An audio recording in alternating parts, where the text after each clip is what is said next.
Now what's my next? Hang on, man. Sometimes I gotta breathe, man. Sometimes I gotta burp. I know you do. I know you gotta eat. I know you're doing 100,000 things at one time. I know. Yeah. Well, like you said, fine, man. You said, oh man, I filed a claim before the court, and I don't think the judge put it in, created a case file for me yet. Right. You know, you need a case file. Okay.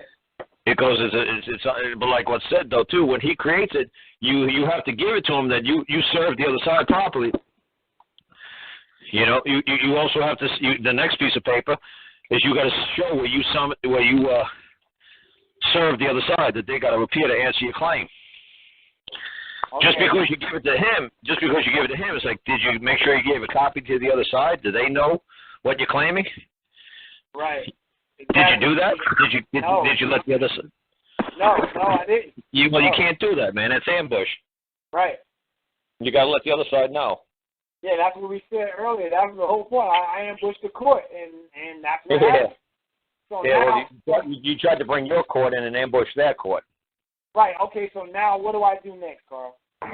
Well, you got to show the judge. You got to just show the judge. You got to show the court clerk that you properly served the other side, and they'll say, fine. You know, when you're giving the other side 21 days to answer this claim. Yes, good, because your court case comes up in 21 days too. Good.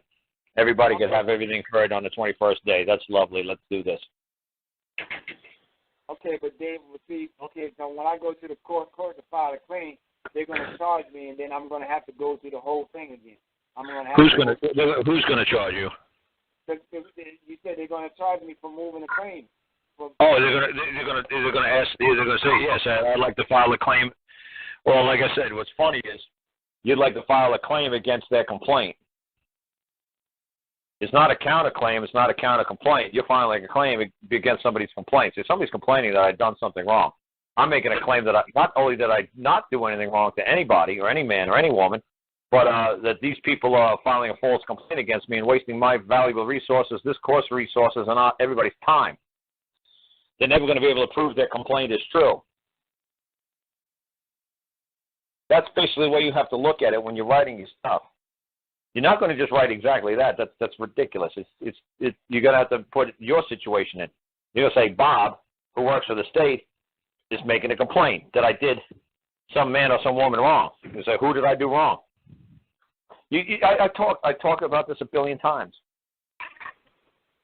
It's very simple. What you're going to do? You're going to say, hey, Bob's saying I did something wrong. Just like if I was suing you, I'm making my answer to you is like, hey, there's a man named Dan in North Carolina, and he's saying that I did him wrong. You know what, court clerk? Honestly, here's the answer. File it in Dan's case because I don't know who Dan is.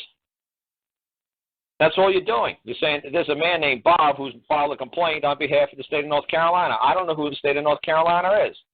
Maybe Bob would like to come to court and explain to me. But if you want to summons me to appear, I'm going to require that I be compensated for my lost time because this complaint is ridiculous. It has no merit. Stuff like that.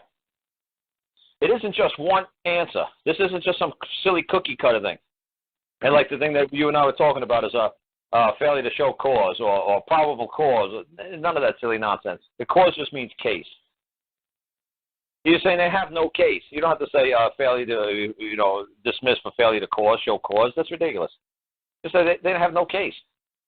This guy will never be able to prove his complaint. Honestly, I don't answer the complaints. I just answer the claims. It's just simple. You just got to get this in your head, man. This stuff ain't rocket science what I do, man. Look at the silly stuff I wrote.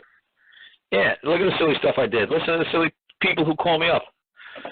The lady was like, what, 28-year-old Spanish lady? Yeah. And she got a kid back in 2 seconds. The judge said, you don't want to work with me? No. You don't want to work with the prosecutor? No. You don't want to work with the HR? No. Don't want to do with CPS? No. Don't want to work with the guardian lineup? No. Don't want to do what's in the best interest of your child? No. You don't want to do anger management? No. Don't want to do crisis? No. Don't want to do parenting? No. I want my property restored, and I want it now, immediately. I want it now. And he gave it back to her. Sounds ridiculous what she said. It's like, that's all she said? Yeah. She didn't use any fancy words by saying, They failed to state a claim which relief could be granted, and the case should be dismissed for failure to show cause. No, she's saying that nonsense. And boy, her shit worked like magic in 2 seconds. It's simple. It's so simple, it's scary. Yeah, I'm back, Carl. You're overthinking it. You're just overthinking it. I guarantee this lady spent about 15 minutes learning what I had to say. I said, look, ma'am, all you got to do is this. Put this piece of paperwork in. Can you understand this piece of paper? I want the property returned, restored immediately? Yeah. I want a penny for every second and day? Yeah. Can you understand that, ma'am? Yeah. That's all you need to know. All right, and she did it. Right. So we have to pay for the case number, Carl? Do you have to? I explained to you how you might go around if the lady asks you. The court clerk says, look, nobody gets anything in life for free. I don't care who you are. It's going to come at a price. It's going to come at a cost. At this time, we charge $80. How would you wish to pay it, sir?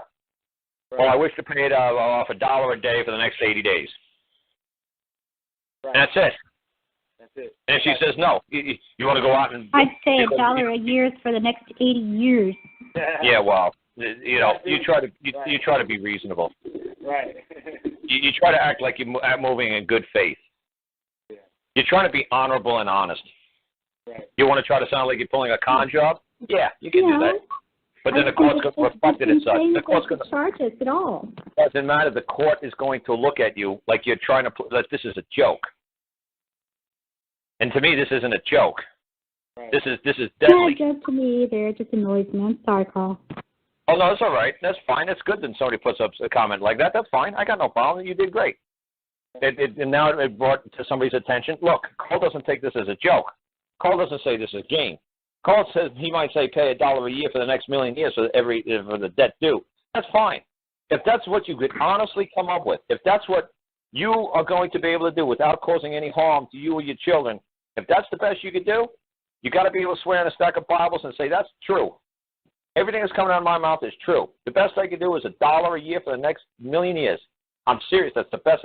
When the situation turns around and I can do better, believe me, I'll let you know. Believe me, I want this debt off my back so fast it's not even funny. But until that time, you got to take me at my word. This is the best I could do, and don't push it. Right. And that's the rules of this land. The rules of this land are incredibly beautiful, incredibly simple, and people just don't understand what a lovely land we live upon. It's unbelievable. Like I said, thank God Barack Obama's speechwriter. Not so much him, because, yes, he did utter what the speechwriter said when he said, you know, our forefathers' greatest gift was the right to self-govern.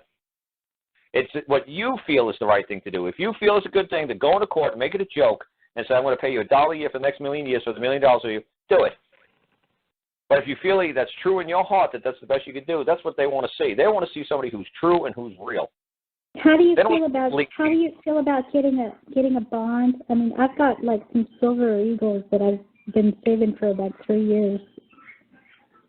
A bond? Yeah, getting it like a surety bond.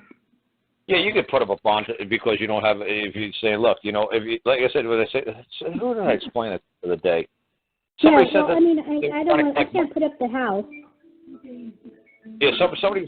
I was just saying, somebody was asking me something about somebody not paying them back or something. Oh, I think somebody said they sold a car to somebody. I said, when you people sell cars to people that you really don't know, why don't you just ask the guy, hey, can you go down to your local bondsman and go get a bond? What? Just in case you don't pay me back this $5,000? Can you? I'm going to let the bondsman chase you around. I don't want to chase you. So can you just go to the bondsman and like, you know, it's $5,000? I said, I don't know how much the bondsman's going to ask for you. If he knows you, if he sees you're stable, if he sees you're reliable, if he sees that you're a good egg, he'll investigate you better than I can. Let him investigate you. Let him background check you. And if he says, look, you know what? Fine, I'll give you a $5,000 bond. Give me $50 and pay you know, and pay me, you know, if the bonders get called in. Obviously, I'm going to chase you down for the rest of the money. Or if he says, you know what? To what I'm looking at, your credit rating and everything about you so bad. No, you want a $5,000 bond? I'm going to need a $4,000 deposit. Well, no, I was thinking about getting the actual substance value of the silver. I'm just saying the bondsman is free to set whatever price. He's like a pawn. It's possible, then. He could set whatever he believes, whether or not you're going to come back and pay the debt. or that you're going to stand up for your word. Yeah, but if somebody's buying something from me and you don't know who he is, say, sure, I'll sell it to you. Just go give me a bond. Go give me a $5,000 bond. I don't care how you get it. I don't care if you put up $5 for the bond. I don't care if you put up $4,999 for the bond. Go give me a bond, and you can have my car. Just go give me a $5,000 bond. I don't care how you got it. I don't care what deal you had to make with the bondsman. Go get one. Pay me. And then I'll hold the bond, or we'll put it in a bank. If you don't trust me, we'll put it in escrow. We'll let some third party and an uninterested party keep hold of the bond, and you pay me $100 a week, like you said, or $100 a month, until the debt is paid off. Don't the like little mom and pop car dealers just put liens on the cars? That's basically all they do too. Right, that's all they do. But they'll come and collect the bill though. They'll come and they'll get a. I bought a car that way. They'll go get a repo man. I don't want to be bothered with the repo man. Just give me the bond. Just let a third party escrow service hold it for me. Just let a bank hold it for me. Let the priest hold it for me. I don't give a damn. But I'm not going to chase you around. You don't pay me, I'm keeping the bond. You can have my car. Just go get a bond. What? Go talk to a bondsman. He'll tell you how to go get one. If you want my car out there, go get one. You show him that you're a good egg. You show him that you're a good man or a good woman. You prove it to him. You don't prove shit to me. Just give me the bond. You know, and like I said, somebody got burnt. He said, I think it was Lynn who just left. I think he was saying something about somebody got his Mustang for $500 or $5,000 something. I don't remember. He said the guy only made one payment and then he destroyed the car and